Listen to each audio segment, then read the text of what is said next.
13h, 14h. Europe 1, 13h. Et à 13h42 sur Europe 1, Europe 1, 13h. Dernière partie, vous écoutez Céline Géraud, Yvan Rioufol et Jean-Claude Dacier. Céline.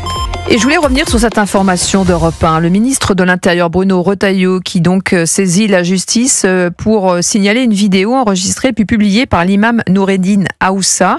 Ce dernier, qui officie à la grande mosquée de Massy, c'est dans l'Essonne, a menacé Gabriel Attal de dicter une fatwa à son encontre. Le prédicateur reproche à l'ancien Premier ministre de vouloir interdire le port du voile pour les mineurs de moins de 15 ans dans l'espace public. Écoutez-le. Mon propos s'adresse à Gabriel Attal. Vous nous poussez à une fatwa, un avis religieux qui n'a jamais été pris par aucun imam depuis ces 25 dernières années. L'État n'a pas à dicter de règles ou de lois qui concernent la foi et la religion, tout comme les religions n'ont pas à dicter de règles ou de lois à l'État. Voilà, une illustration, une de plus, de ce qu'est l'entrisme, l'islam radical que dénonce Bruno Retailleau. On le rappelle, ça fait un mois qu'on a le rapport sur les frères musulmans. Et une démonstration de plus de ce que représente le voile islamique pour ces islamistes-là. Une fatwa, qu'est-ce que c'est? Une fatwa, c'est une menace de mort. Oui. Condamnation, c'est une menace jusqu'à la mort. Parlez-en à Salman Rushdie, il a failli être assassiné par 2 fois.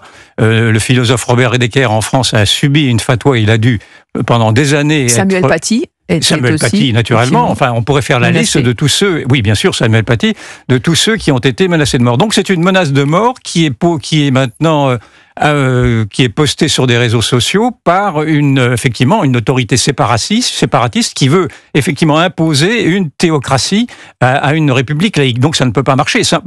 Il va être facile de faire le procès naturellement de cet homme-là. Simplement, j'attends avec impatience la réaction de la République elle-même. Parce que si elle ne veut pas se faire humilier à nouveau, j'attends que cet homme-là, s'il a la double nationalité, soit déchu de sa nationalité française, s'il a la double nationalité, qu'il soit renvoyé dans son pays d'origine, et s'il n'a qu'une nationalité française, qui m'étonnerait qu'il soit en tout cas condamné très sévèrement et à rendre des comptes, bien entendu. Si la République ne dit rien, ce sera effectivement un aveu d'échec, un de plus. Jean-Claude Dacier, sur cette illustration. Que si j'ai bien entendu, c'est la première fois que je l'écoute, il faudrait que je le réécoute sans doute, mais il me semble qu'il déclare, lui, non seulement que c'est une fatwa, donc que tu as totalement raison, c'est une menace de mort, clairement, mais il dit que au fond, l'État n'a pas à dicter un certain nombre de décisions et de mesures qui concerneraient la religion, quelle qu'elle soit, j'imagine.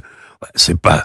Mais il faut qu'il quand même... Mais c'est une illustration de ce que dénonce Bruno Retailleau quand il dit il y a un entrisme insidieux. Depuis 1905, on a séparé l'Église de l'État et chacun fait ce qu'il veut avec l'autorisation simplement pour que les choses soient claires. Et il faut être impitoyable avec les radicaux dans le style et dans le genre et dans les déclarations empoulées de monsieur, comment l'appelez-vous, Aoussa. Il faut que la justice se saisisse de son cas. Je pense que ce sera la situation qu'il va connaître. Et puis, si véritablement il a l'ambition il menace simplement, Il menace. Il menace de mort. Il dit, vous nous poussez à ce qu'une fatwa, un avis religieux qui n'a jamais été pris par aucun imam depuis ces 25 dernières années, depuis la loi du 15 mars 2004. C'est vrai, mais qu'il le fasse. Mais que le cas, il ira directement dans la justice et probablement ailleurs, dans un autre lieu.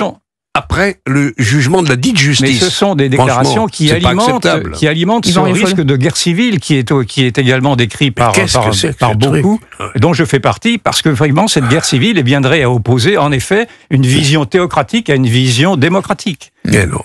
Il faut que les choses soient claires. La loi de la République, elle est supérieure à toute loi qui puisse venir des milieux catholiques. Ça plaît pas toujours des milieux musulmans, des milieux catholiques, des milieux juifs. C'est la République et la laïcité qui est la règle dans cette République française que nous connaissons. Et il poursuit l'imam en disant « Vous ne passerez pas par la voie électorale, nous vous battrons, nous les musulmans français et nos amis, nos concitoyens et concitoyennes qui ne sont pas islamophobes, nous vous battrons ». Il invoque donc les millions de musulmans prêts à se mobiliser pour les prochaines échéances électorales. Quand je vous parle de guerre civile, je vous parle de ça. C'est-à-dire qu'il y a maintenant un séparatisme tel, un communautarisme tel, qu'au cœur de la communauté musulmane, vous avez toute une partie de celle-ci qui est prête à en découdre et trouver prétexte à la moindre... Mais il y a un taux d'abstention qui est quand même très fort dans cette communauté. Pour passer à l'acte. C'est ce que dit l'imam. Néanmoins, il doit répondre de ses déclarations. Bien sûr.